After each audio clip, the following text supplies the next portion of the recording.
Thank you. It's fantastic.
Anyway, you like to make yourself comfortable.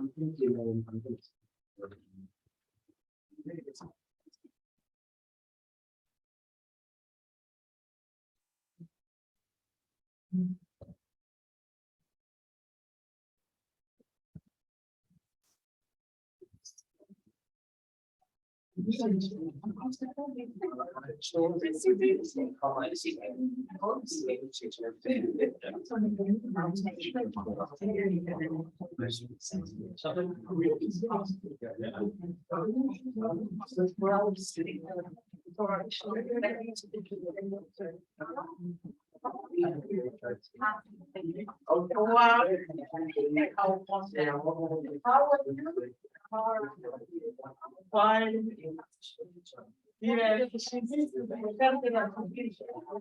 yeah, like I said, we can more people.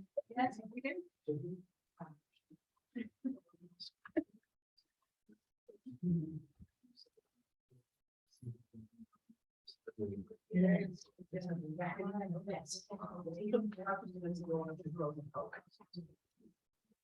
I'm sorry.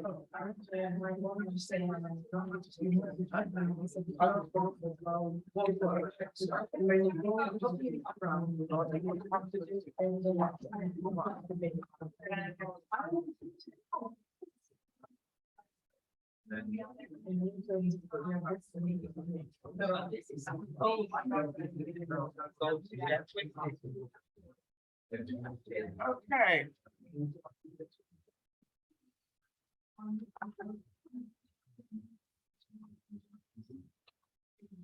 Hey, good morning, everyone. Thank you very much, for attending today. My name is Arinma Gal, Arinma Gal, and I'm the one responsible for obviously being here.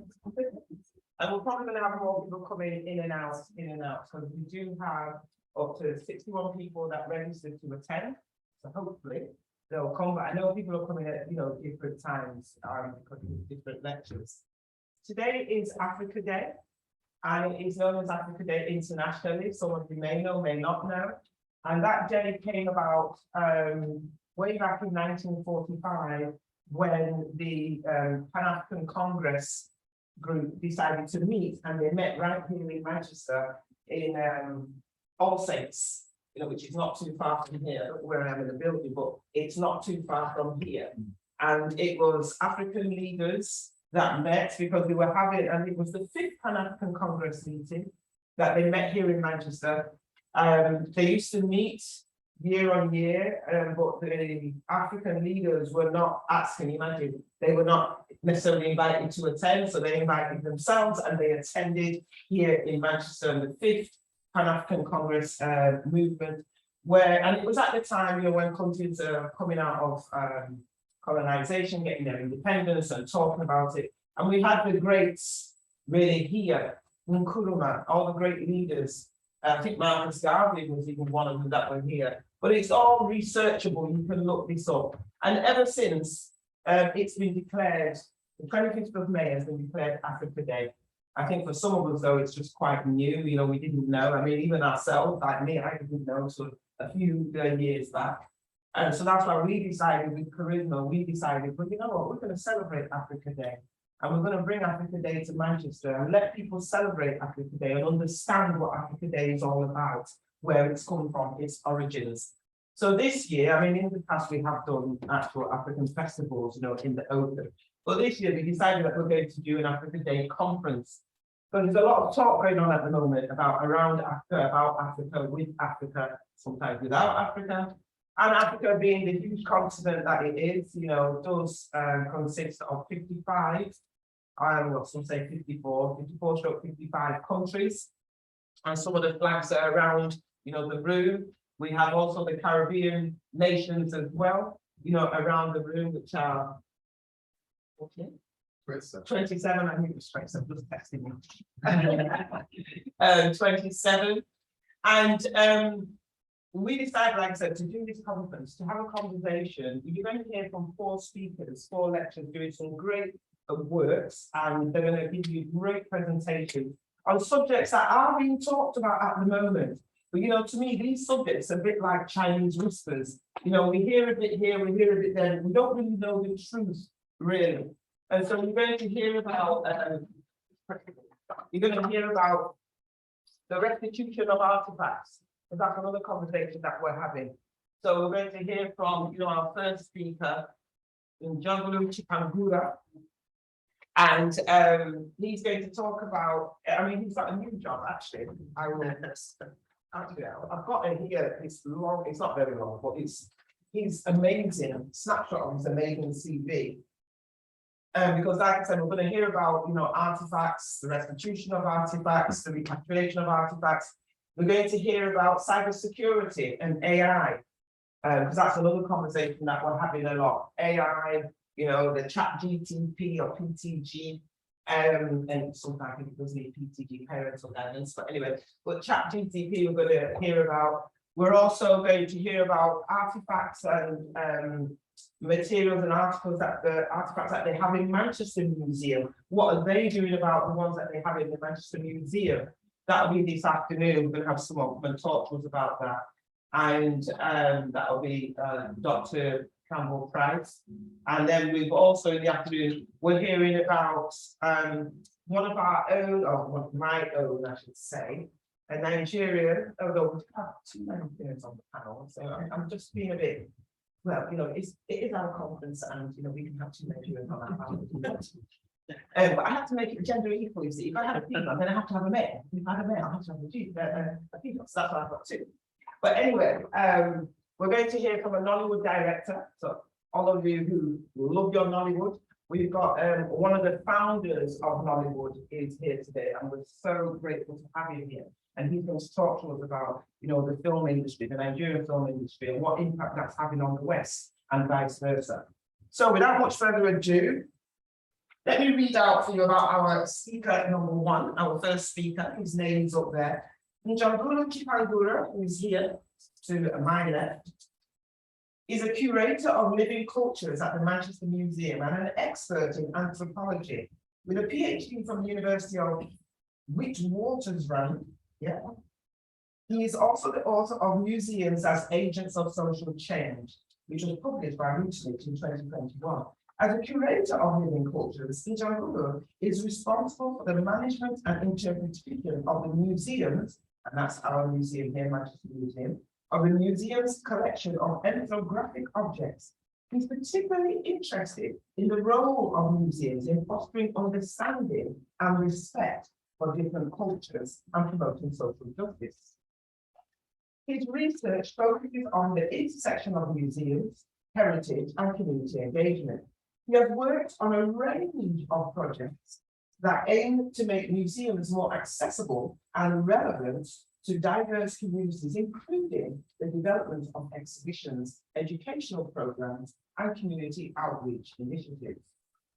In his role at the Manchester Museum, he works closely with community groups, artists, and scholars to create exhibitions and programs that explore issues of identity, diversity, and social justice.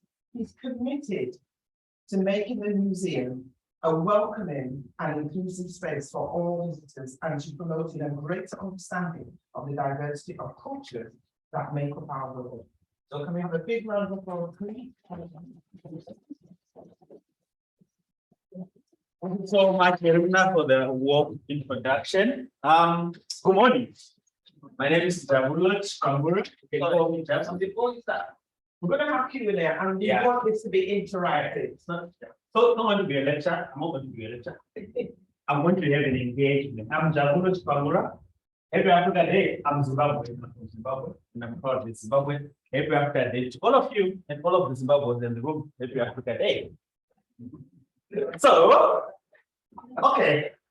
How many of you know what a curator is? What is a curator? Before I go into my etymology and all these big words, which I'm going to break down, what does a curator do? What is curatorship in a museum? Okay, how many of you know a museum? And how many of you have been to Manchester Museum? Millions. So I'm in the right place. All right. So, my departure point before I go into the lecture. There's a big relationship between African museums and European museums. And in a sense, we can't separate conceptually an African museum and a European museum. Why am I saying so? What is the relationship between museums in Africa on the continent and museums in Europe that I'm calling encyclopedic museums in my talk? That's one provocation before I go into the lecture. African museums, European museums. What is the commonality? Big commonality between these two. Name. The names. They're all called museums. What you said? Theft.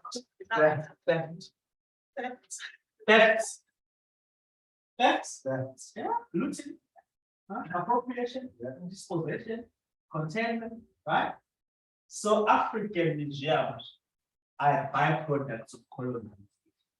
Most of the museums in Africa were established as a result of colonization. So the essential example, what you see in Europe, essentially what you see in a museum in Zimbabwe, in a museum in Africa, Uganda, Ghana, Nigeria, they're almost the same. So we are grappling with how to decolonize ethnographic collections in museums, not only in Europe, but also in Africa. Most ethnographic collections, unfortunately, were appropriated or looted from communities without their consent. Right? So I'm going to talk about practical approaches of decolonizing African ethnographic collections in encyclopedic museums in Europe in respect of collaborations, care, and inclusion. Okay. This is just a biography. I think everybody said it. I'm currently the curator of living cultures at Manchester Museum, which is part of the University of Manchester. I also do some core teaching in social anthropology here. I was previously curator of archaeology at Witwatersrand Museum in Zimbabwe for 12 years. I am lecturing at the University of Witwatersrand social anthropology, as well as being a postdoctoral researcher, and I'm the author of an interesting book called Museums as Agents of Social Change, Collaborative Program in Manchester at Witwatersrand Museum, showing it was published by Routledge in 2021. So here's the problem. encyclopedic museums like Manchester Museum. An encyclopedia is like a map of the world. So in a sense, these encyclopedic museums used to collect cultural objects, not collect, maybe appropriating from different parts of the world. And right now we're grappling how to deal with dispossession, looting, and containment, which came as a result of colonial violence. So colonization was not only about colonizing African territories, they also colonizing or capturing African cultural objects that I'm referring to here as ethnographic objects. So the expansion of the British Empire to Africa, in particular Africa, but not only Africa, but an encyclopedia kind of setup. Africa, Oceania, the Americas, and Asia during colonization paved way for the violent capture of ethnographic objects. And I don't even call these ethnographic objects. That's why Ph.D. and curator of living cultures. So these are objects, these are living cultures, right? Because they represent living cultural practice. These are ancestors of living people. In Africa, we don't put things in a museum. Objects are used, they're made, they're destroyed. You know, like they're everyday objects. So I underscore, I'll say this as a goal, that these are living cultures. And the category of objects has to be decolonized in a museum, in a sense, right? So the problem is these encyclopedic museums further categorize these living cultures in accordance to configurations of anthropology. I'm an anthropologist, or I'm an expert, but I wouldn't say I know everything about 35,000 objects that I'm responsible at Manchester Museum. I'll be lying. So these are the disciplines that have structured the way in which museums produce knowledge, right? Anthropology, ethnology, ethnography. The problem is these disciplines ignore social biographies and the ritual lives of these cultures. When something is in a museum, it's often imprisoned in glass cases. You know, you only see them in glass cases, right? You can't touch an object in a museum. Why? It's because of conservation, right? You can't touch. That's a function of scientific rationale knowledge production. But in Africa, we touch our objects, we touch our crafts, we use them. So this is where the decolonization aspect comes into space. So subsequently, these living cultures are putting objects in a very careful, you know, what's called standard objects. From Africa, we're ordered according to regimes of Western knowledge, resulting in the ignoring of or erasure of indigenous ways of knowing and doing, indigenous epistemologies and indigenous ontologies. Because knowledge is not only about Western rationale. There are different ways of knowing and doing, which people in Africa have always had before museums came in to appropriate their living cultural objects. So these are some of the questions that I try to grapple with in my research in view of the problem. So how then can we conduct museums? Collaborative provenance. Provenance is a function of tracing where exactly these living cultures came from. That's what provenance means, right? It's not only a legal question, but also a biographical question. Where these objects came from and how they were used before they were dislocated. So how then do we do this provenance research? Collaboratively, very important, with source or diaspora communities whose living culture can contain encyclopedic examples. How can we also achieve inclusivity and responsible care in respect of building active relationships between these collections and representative communities? And third question, what does an empirical practice of decolonizing collections entail? I think the word decolonization has become a buzzword everywhere. For me, I don't want you to see it as one metaphor. I think about it in a museum, in a practical sense. Museums have got ways to colonize. So how do we practice decolonial work empirically in a museum? And lastly, how do we reorder dispossessed cultural objects or living cultures curatorially in ways that unsettle conventional ordering of knowledge in encyclopedic museums by creating space for lived experiences and indigenous knowledges? Okay, so that's the question that I ask myself. So here is where I come from in an African context. My perspective from Africa Day. So it's what I call the biographical story from a lived African experience. The story of the object, not the object itself. I would rather create stories than material culture or physical fabric of object. This is a drum, beautiful drum, Manchester. Beautiful, beautiful drum. It's just there in the basement, sitting in the basement. I think I'm now telling you, she's been to Manchester Museum. Our basement is huge, full of African objects. So in an African context, objects are important. We treat them as living cultures. We can touch them, we can smell them, we can touch them actually. We don't worry about putting them in boxes, right? That's an African perspective.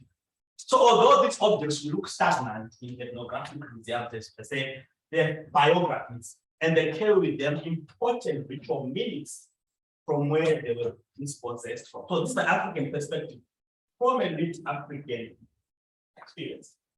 Objects have biographies, and these objects have to be resuscitated from basements in museums and connected to living communities. So I move away from thinking about objects to living cultures. Here's my collection. It's a breakdown of what I'm responsible for at Manchester Museum. Encyclopedic museums, Asia, Africa, Americas, Oceania. African collection, number 1, 9,000 objects. And approximately, it means there's actually more than 9,000. So these 9,000 are the ones that are on our collection database, which you can access on. You can go to Manchester Museum to see it. But however, I'll talk about other unprovenance African cultural objects. Africa is not a country, right? Africa is full of diversity. But within museums, there's some objects that are just categorized as Africa. And this is a call for action to all of you here. I'm opening up for collaboration, African diasporans. Anytime, come to Manchester Museum. We'll try with Arena to build an African collective to reinterpret some of those unprovenant African cultural objects. I was talking about that there. So the other collection in Asia, 5,000, the Americas, 4,000, Australia, 7,000. And then last, we can't say below, there's a category of human remains. Human remains from Africa, Australia, Asia, the Americas. And I didn't put the figure there on the screen because for me, it's quite problematic, struggling. These are just ancestors of living people, right? They're not human beings, as you see there in anthropology, biological anatomy, physiology. These are ancestors of living people. So I'm also working towards what I call the rehumanization of ancestors of living people that we keep in museums to try and pave way for repatriation and the reburial of these ancestors. So I won't give you a number because I think I'll also be disaccrediting them as well, like giving you a number of human remains that we have. It's unethical and African to count, 1, 2, 3 limbs, bones, and so on. So I'm just saying we have human remains at Manchester Museum, a number. So this is the section with unprovenance. So I said 9,000 is approximately from Africa. However, many more are unprovenance. We don't know where they came from Africa. So Africa unprovenance. This shelf here, it's a blue shelf, picked with the label Africa unprovenance. And all of these objects here, they only came from Africa. And Africa is not a country, right? So what do we do? How do I work with this unprovenance collection as a curator? Since we're in sense of collaboration, right, with diaspora African communities. I mean, we know from Africa that is a lived cultural heritage. Like we know, we can relate. You've seen some of the drafts there. Maybe from an African context, you've seen where they're used and how they're used. So my call for action is to have a collection of African diasporas living in Manchester who would want to collaborate with us in producing knowledge and biographies of this stagnant, static, and displaced African heritage in the museum. Finally, we recently reopened, those of you who've been to Manchester Museum, on the 18th of February. We're doing some amazing work in terms of inclusion, collaboration, co-production, and co-curatorship. Because we're moving away from this obsession with disciplines in the museum. I'm a curator of anthropology, but we understand that what we hold cultural objects on behalf of communities. So we came up with 3 new displays: the China Cultural Gallery, co-produced by Chinese diaspora community members, Manchester Institute of Chinese Studies, and our curator, Brian Stitch, was just leading the conversation. So we're moving away from this expert-driven form of curatorship to become facilitators of dialogue. We welcome communities whose culture we hold in Manchester. It allows them to tell their stories. Similarly, South Asia is beautiful, curated by 23 collectives of South Asia diasporians, not curators like me with a PhD, people with knowledge, lived experience on South Asian heritage. So this is a new gallery as well. And the belonging tell a story of relationships between people, objects, places, and what happens. It's a very important question. What happens when we repatriate, return objects to Africa or Manchester? What will be the afterlife of the object? There's an argument around European museums that no, if we take this thing back to Africa, they don't have suitable buildings, for example. These things won't be condemned effectively. But we care about what happened to the afterlife of objects. Even if they throw them away, we must be worried so much about what happened. So there's this kind of anti-repatriation movement, which thinks about infrastructure in Africa not suitable for the keeping of this object. So I'm going to give you a good example. One of the research that I did last year in South Africa. So we have an impressive collection of beads from South Africa, Zulu traditional beads. We have them in Manchester Museum, but what left there are the stories. They're just sitting in the basement, they're beautiful beads. So I collaborated with a colleague, Montana Sabella, she's the curator of anthropology in this museum to understand the biographies of this. So we went to South Africa to a community in Kalongoma, David, those of you in South Africa, the Zulu kind of Zulu space. And we were working with these communities. Like this is Mama Nati, she's making beads, plastic beads that are almost similar to what you find in Manchester Museum. I want to tell you, there is a continuity in practice of making beads, which museums don't know, because we see objects as materialities. For the anthropological day, for that looking at them, they're beautiful. But beyond the beauty of the object, there's a use. So if you engage with communities, source communities, you can get many meanings of the objects, which apparently you don't have in the museum. So that's the kind of collaborative biographical research that we're doing with communities. That's part of the research as well in Kwanongoma last year. And another troubling thing about these objects at Manchester Museum are the labels. Some of them are labeled in derogatory language. We are doing the relabeling of it. You see words like kaffir, made by kaffir. Like kaffir is a very kind of thing. Those who know the history of it's like an N-word. So we still have that in museums. So how do we decolonize that? So decolonization is not synonymous to restitution, which I always say in my classes. There are many ways of decolonizing collections in museums. Before you return, simple example, relabel. Let's relabel all these collections with derogatory terms. How much am I doing for time? I can speak forever. No, you're okay. I'm okay. I'll stop you in about. Okay, because I want the discussion more than my lecture. I don't want lecturing. I want to have a conversation. So this is what we're going to. Out of the research part of Natal, I came up with a new exhibition. Very new. I'm supposed to do the print of the design, but I think by the end of the month it will be up. It's going to be called Zulu Beadwork Story. So now for me, the departure point now, it's not about the object, it's the bead. It's about the stories that these beads tell from where they were collected from. So this exhibition is co-produced or co-curated by Manchester Museum. No community members where the research and the cultural museum in South Africa. So this will be in the museum in the next coming weeks. If you come through in our top floor, you'll be able to see this new brilliant exhibition on the stories of Zulu video.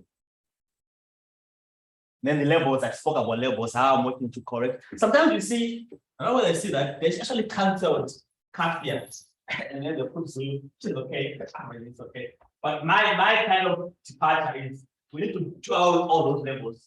Let's give them this beadwork or this headdress. They've got local names, right?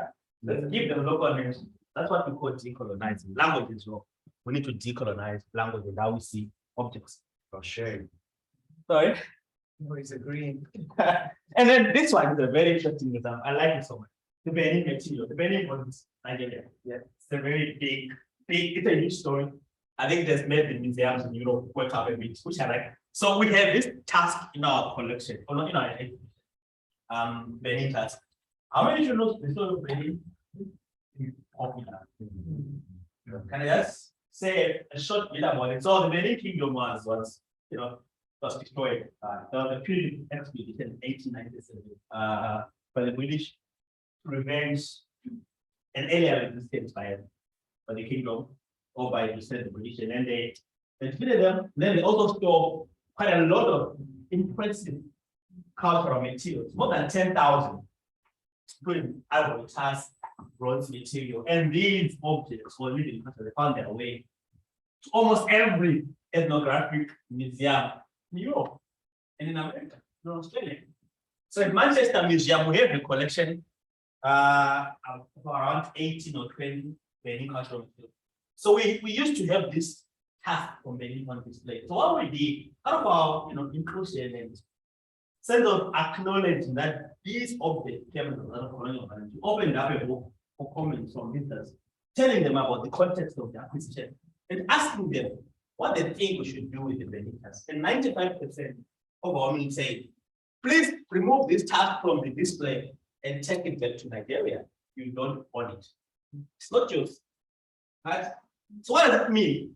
Unconditional repatriations as a methodology. We, as museum practitioners, as a curator, we can be very proactive in initiating discussions around how to repatriate and ethical and acquired cultural material.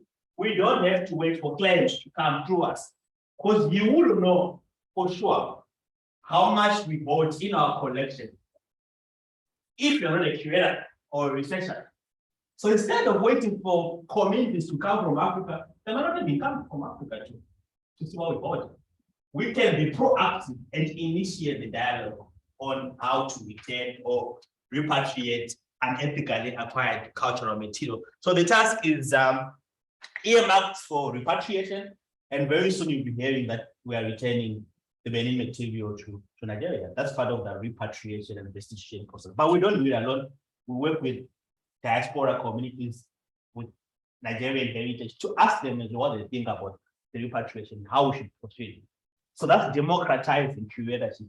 Instead of me being the one and so expert, I'm facilitating a conversation on ethical returns of unethically acquired material. This is part of the material again. So there's a project called Digital Benin, which is interesting. It's called digital repatriation. I don't subscribe to that idea, but I did participate last year.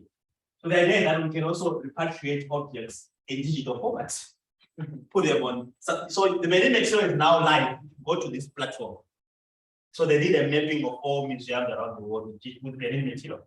We asked to submit pictures of sources from Manchester. So you can now access the material as the form of digital repatriation. But for me, it's not enough. Because Africa, for example, how many people will be able to access data to view this voluminous megapixel? So it's also one thing that we actually need to talk about in our discussion. 2 minutes. Oh my God. So that I think that I've done is called the Devolving Restitution Project, collaborating with various museums in the UK that have ethnographic objects from Africa and paving way for the returning of these objects to Africa. It's a big conversation around museums in Europe, how to retain unethically acquired cultural materials from Africa. So I was on this project with Dan Hicks, who's a professor at Oxford, wrote a very good book called Benin Bronzes. We also have a very huge collection of African cultural objects that were collected by Sir Henry Walker. Massive. So we collaborating again. These objects are all over. Sir Henry Walker was interested in medical anthropologies of Africa. So I was collecting almost everything. Like you are buying, literally also buying thousands of traditional medicine. What is called witch doctors, that anthropological category for witch doctor. So I used to love to collect all the objects from witch doctors. So they're all over. It's got an impressive collection of more than 200,000 objects spread across ethnographic museums in Europe and America. So we're sitting together again to think about these objects and how we can repatriate them back to Africa and collect. I'm rounding up now. So the other thing for Kenya, who's from Kenya? Okay. I wanted to have a very complex but so we working with colleagues in Kenya for a project called International University Kenya. So last year I submitted images of cultural material that we had for Kenya, that we which obviously in April.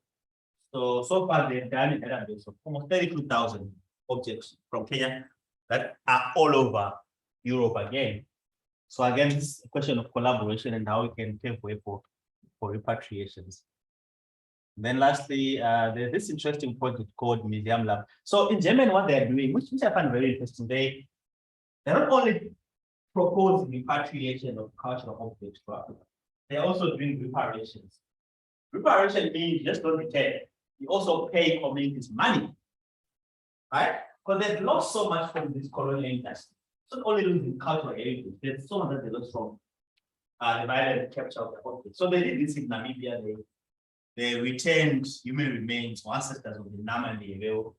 Right now they're doing some projects in Namibia. So we are saying, sorry, we're responsible for the genocide. So I'm part of this project called Museum Lab, which is a collaboration between European and African museum practitioners. So we'll be in Germany next month for some discussions around this as well. I'm finishing now. This is my book, okay, which I did when I was still in Zimbabwe. If you want to read it on museum practices and collaboration and how museums in Africa are not always decolonized, because they're also a product of colonization. So I speak about how museums can be agents of social change in terms of collaborating with the community. I'll stop here, but thank you so much for opening up for coming. Okay, thank you.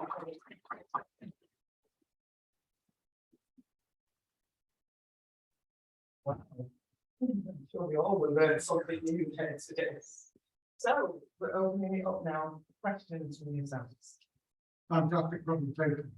I've been working for 30 years with the Greek government trying to get the elder marbles back that were looted by, who from Greece, and they're in the British Museum, but we're having a sort of, Yeah, so congratulations on your presentation. thank you so much. And I think the British Museum is a different kind of, Yeah. They speak about the law and how the law is not permitting them. But it's another story altogether.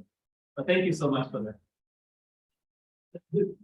I think the British Museum is talking about making some absolutely perfect replicas of the marbles. How good is the technology for making, perfect replicas? Because I obviously see the argument for returning the Benny Tusk, Yeah. but it looks an amazing object, and digital images are just not the same thing. They are seeing the object itself, but maybe a really good replica in the museum would do a pretty good job of fostering the kind of education that we've been talking about. I think they're thinking about three models as replicas. But the story is not so much about the loss of the museum in Europe. Because I don't think returning is a form of losing anything. I think if you should return, you're left with no object. There's so much benefit of doing it in relationship communities and also getting the biography. Because for a long time, remember most of these objects are not really displayed. 90% of you will never see them. You will never ever see them. They're always investments. So they're only for public view. And there are many other. The other thing about museums is about what I call appetite of quality and appetite for numbers. We take pride in numbers. Oh, Manchester Museum is the biggest invested museum in the UK with 4.5 million objects. And you know what? There are many duplicates there. Like in my collection, you see 50 similar baskets. What do you want this thing for? What can you return 39 and pay for research? You're left with 2, right? This is where you build relationships with communities. I did a research last year in Australia. So there's a big repatriation that we're going to build this year to a community, not Australia. We went there to do an engagement with them. We showed them what we have in Manchester. It's part of the proactive engagement. 189 sensitive, sacred, secret, ritual materials that were collected by Professor Peter Worsley in the 1940s. And then what they said to us, okay, fine, we only want to have men's only business material, female only business material. Out of 189, we're going to retain maybe 40. You see, so for me, it's about engaging, but not just returning. Because some communities don't want the objects. They might say, okay, keep this for us. We have to keep them in a particular ethical manner. Do you understand my argument? This is where I come from. I come from a space of proactive engagement before dishing out to the community. And then they'll tell you what they want. Then they'll say, okay, reach to them, can you keep this for us? It's possible. And that's a relationship that's it. We don't want before consulting or collaborating. On the hand, you sir, and then sir, yourself. Please, yes. Oh, over the last few years, there've been resurgence of carvings, considering that we're in a green environment, right? And in the auction rooms, there's thousands, hundreds that I have seen in the last few years of African carvings that are coming in for sale and selling for £30 to £150. And the same thing happened in the 1920s and 30s when African art was about. People would have. So, what's your thing about using all the wood for modern carvings to be done, or in your museum itself? You do have fakes in Manchester Museum. There's copies, antique copies, and the thing is, do you know the difference between antique copies and not? Really, because these copies are very good, and you know, just little telltale signs. So what do you think about that? And as well as bronzes as well. I mean, you can't go into a palace in Nigeria and now and just pick a drum up that belongs to Nana or someone like that and bang it or take it out. Even allow you to go into any sort of compounds like that whatsoever. And Nana's drum is in the London Museum. I mean bangles are in there, and these are relations to me. So what do you think about that?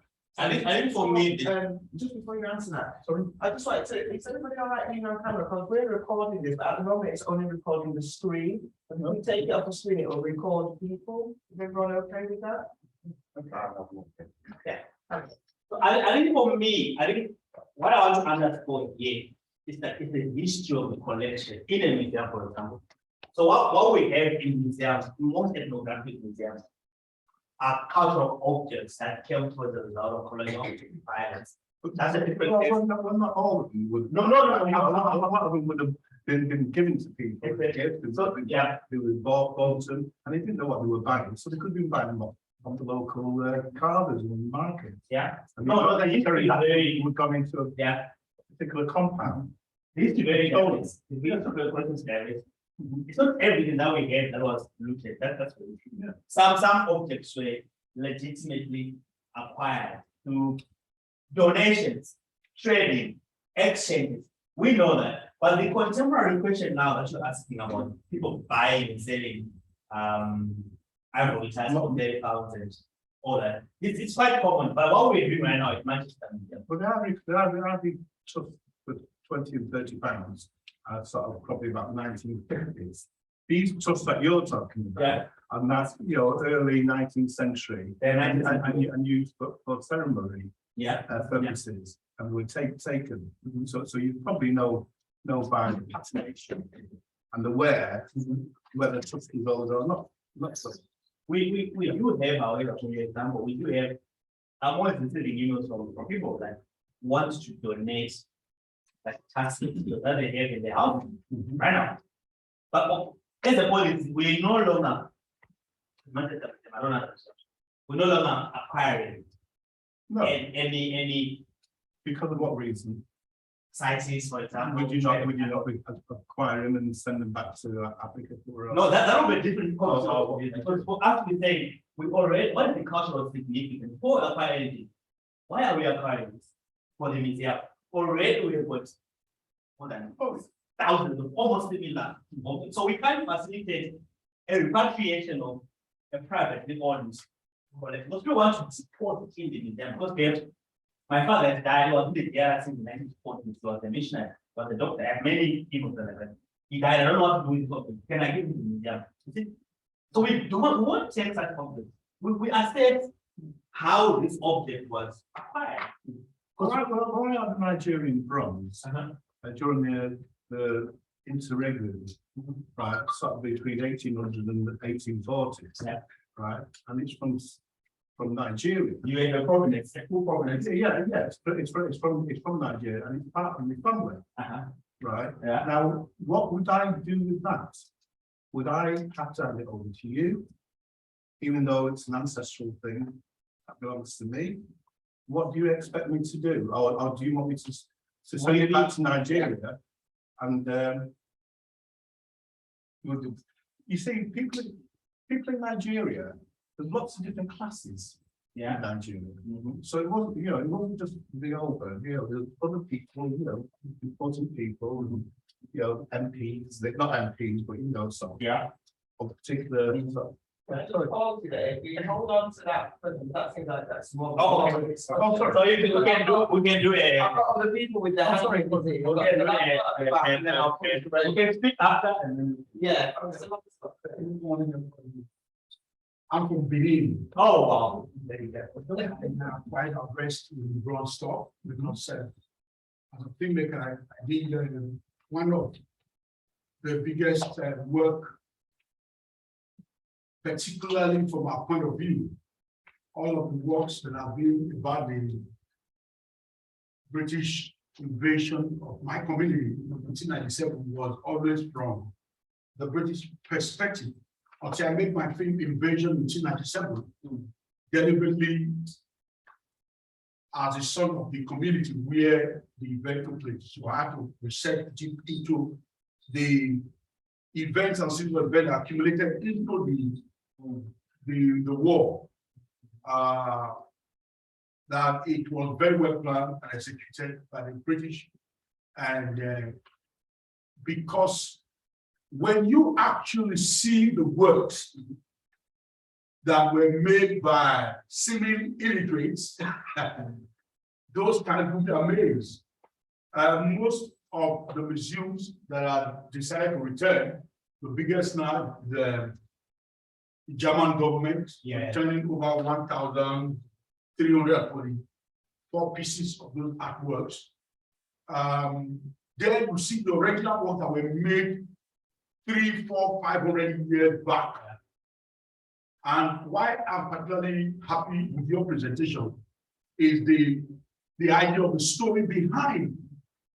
That's what I try to capture in my film, that these were from the mindset of those that were making it. They were not making a decorative piece.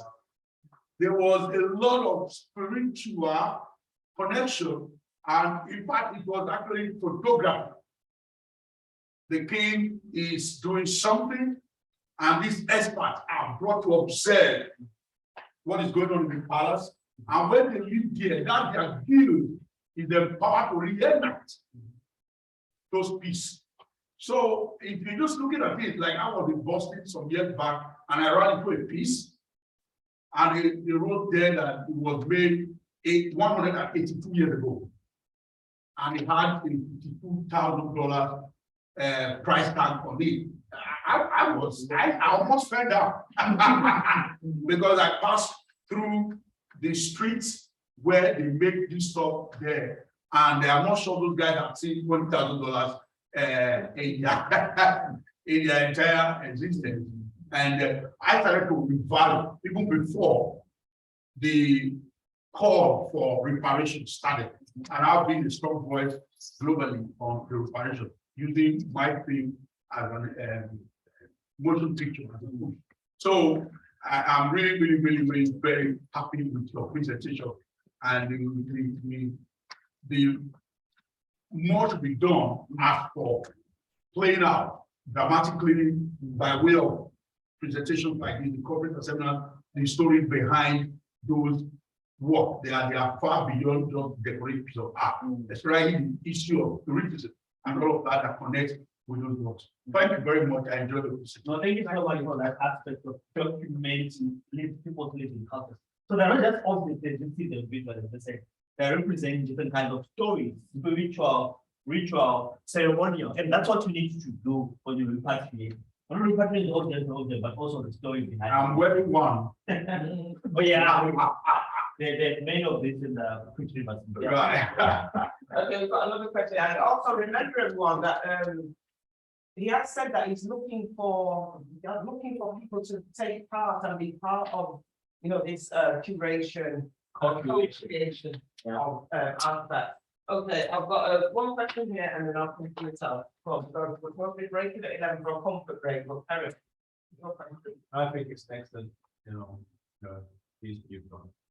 The redemption of unity, humanity, the moment you start talking about the cultural,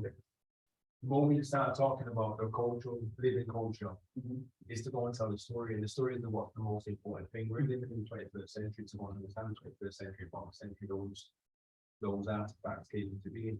And for the next generation, for the children to go and understand what really took place, is for us to go and have an emotional, intelligent conversation, so we can understand that this is what the artifacts are for, this is the cost for, this is what the jobs for. So everybody around the world can get a real clear understanding of what the story of these artifacts are. So I think it's an excellent presentation, and to go and have that conversation, we need to go and organize the countries like earlier said, 27 countries in the Caribbean, 54 countries from Africa, sit them down and let them start talking about these artifacts and bring the people to those values, so we can open the conversation. And I said I'm I'm also leading a conversation around the windbreak celebrity. Make some activity that will be Manchester. And we do have a lot of Afro-Caribbean activity in Manchester, close to about 1,000. And you wouldn't know about this, and I'll tell you, like, this is where proactivity comes into this. So I would love to have the conversation after this. Yes. So we see how we can move this conversation forward. I just want to say thank you for your presentation, really informative. I think one thing, a statement I just want to contribute is the fact that keeping these items, these artifacts, these jewelries on a shelf, it's not its original intention, like you said.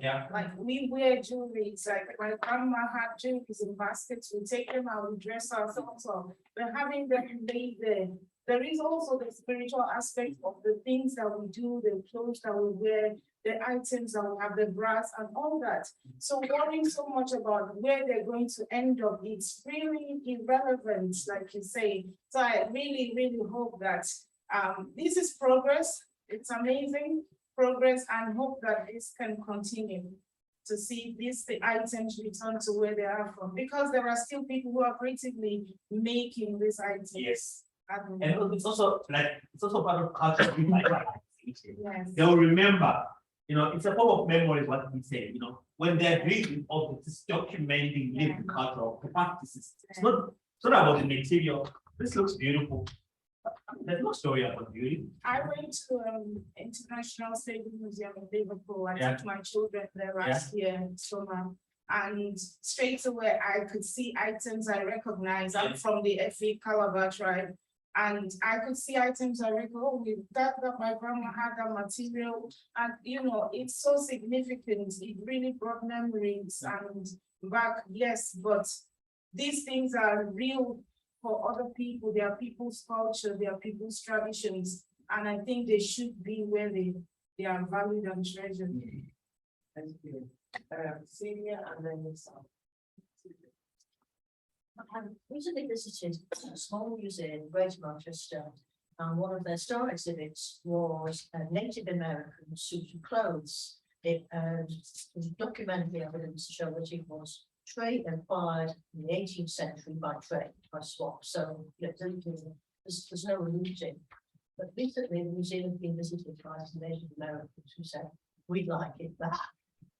And the museum said, "Well, it wasn't stolen, but it was traded, and this is one of our star exhibits. Well, we really like this." But that's why it's all on its own. This superpose, all the other exhibits are sort of local history, and there's no context in that. It's not, they don't seem to know what it was used for. This kind of ceremonial purpose. What would your advice to the museum? Which community is in North America? Instead of put system community. No, they didn't seem to. Because we do also have this shit from North America. So in a case where there is principle legal ownership, it's very complicated. They're really on this. But a museum can also practice ethical care for themselves, as I was saying. We can open up the conversation with the community and ask them how best we can display or tell the story on the context. Yes. This brings the concept of co-curation, co-production. Because not in all cases when people want to it. They want a proper representation, which we don't do it. Yeah. You categorize cultures, what a Zulu being would look like, a Shona being, and the Ebele being, or a Tota being, or a Pen. That's not the story. That's cultural representation because of materiality. So collaboration will give you more. Yeah. There are different ways of knowing it. There are different forms of curatorship. Moving away from the expert decades of archaeologists and anthropologists who know everything. Let's open up to curatorship and allow for different narratives to come through. So that's my practical solution to that case. Thank you very much for this presentation. It's very, very loaded and informative. Now, I think that, as we were saying, I was wondering about the youths, the children. What do they really know about all those things? Because I've been to one museum like 4 or 5 years ago. Yeah. And my kids were like asking me, and from other children, I just took them, asking me some questions, and they're like, if they have all this, what's it going to do? So I'm thinking within myself, how are we going to empower those children to understand that some adults they practically don't know anything about this museum business? Because I saw this family, the children were just asking their mom all sorts of questions. She was just confounded. And she stood there, just moved closer, and just told them, you know what, come down for mommy, look at one after the other. And she went to me and said, so what's going to happen to the children when they get there and they're myself asking me to tomorrow, if they have all this, what's it doing? So what are you guys going to do regarding their youth, their children? What's there for them? How are you going to empower them? How are you going to educate them with this? Very good question. I'll take one last and I'll come to you. I'm going to say maybe before you answer that one, my question in 2 parts. The first one, it's not a question, but the second one is probably in line with what she just said. That she just answered. Yeah. So the first part of my question, is that your presentation. By the way, thank you very much for your presentation. It's kind of in part transparent with my own research. I'm doing research in Africa, in Malawi, looking at the histological value of song in African culture. Okay. A specific focus on the Yao people in Malawi and how they use initiation songs. So that kind of, when you talk about the story, was the trend in it that those traditions are disappearing. The main argument is that the initiation is attached to circumcision, and that can be done in hospital. So they're kind of taking away that from the community.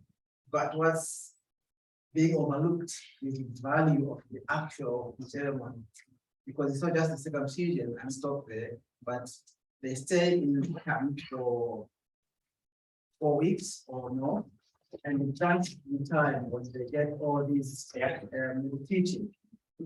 So I was talking about the story, they are overlooking the story behind this. Then the second part. Okay, so I have it's not paying. No. Yeah, so the second part of my question is the same thing. You did talk about how you are creating space for community. Yeah. I work with schools. We now know one of my groups did take part in the festival. Yeah. So I'm just thinking, same as that question. Do you have a set plan as how you are going to make it possible, enable access of all the information and gears to the younger people? And the best place, I believe, is the schools. Yeah. Yeah. I think a museum is a space for learning and engagement. Apart from being a curator, I think a museum is for diverse other specialists, right, who deal with different kind of issues. And then we do a lot of school programming, a lot, maybe you don't know this, but we have a lot of bring the kids to the museum. There are many projects that we do in Manchester that are aligned to bringing children to the museum to learn maybe the African question, how to understand why the Manchester Museum we don't have a gallery dedicated. She knows we've been struggling to get something out for Africa. Not this small Zulu beat kind of corner exhibition.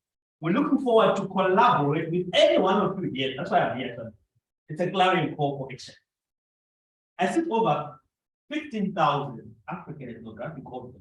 And as I've been saying to me, some of the things I don't even know the anthropologists. I want to co-create an exhibition for African stories in Manchester, a mega exhibition. So I want to bring together all collectives, anyone who wants to, I'll share with you my business card, anyone who wants to listen to African heritage.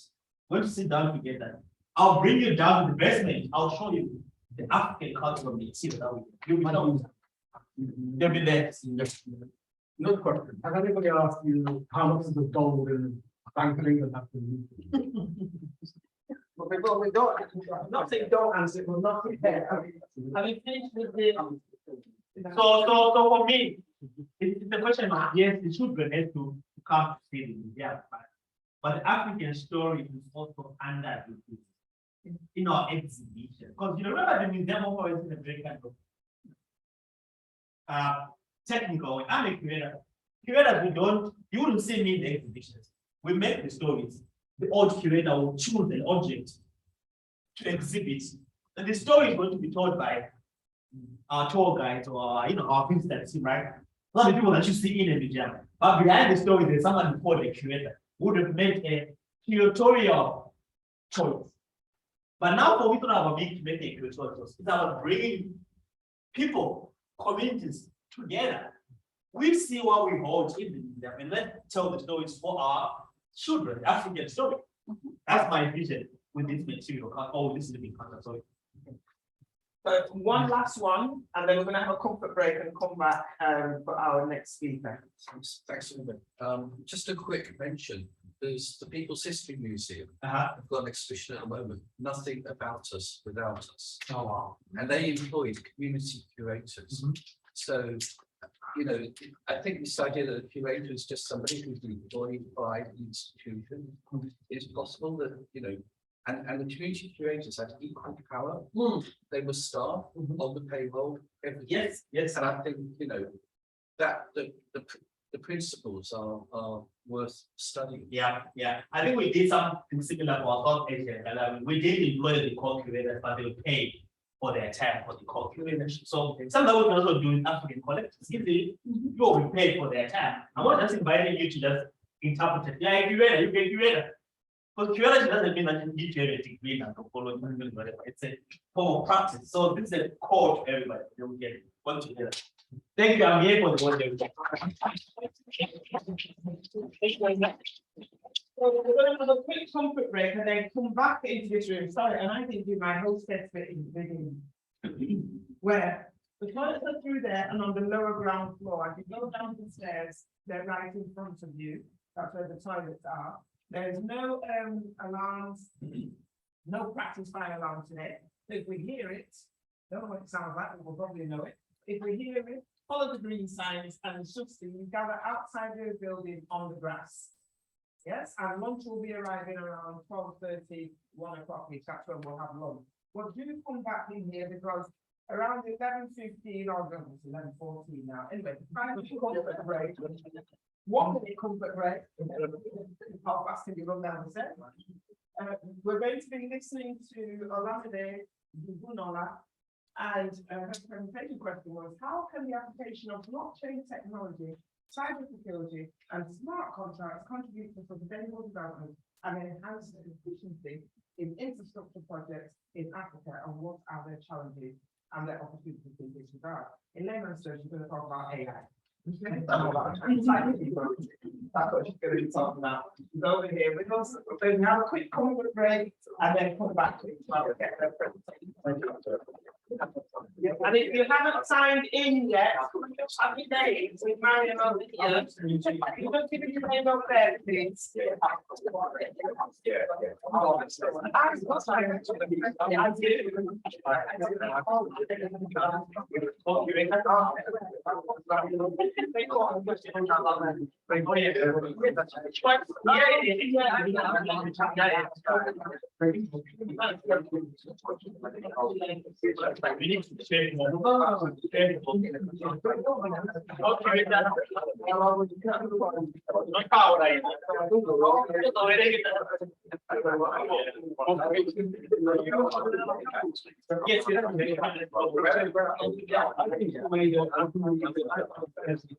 All right.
Osman, go ahead, Chief. Take it over to Steve, please. Yeah.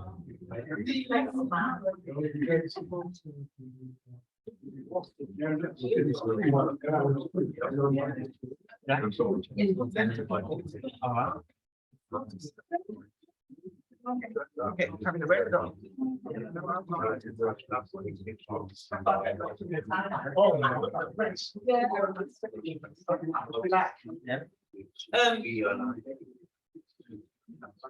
No, we want that. If you see, you send me a request, I'll just open it. Okay, all right, let's.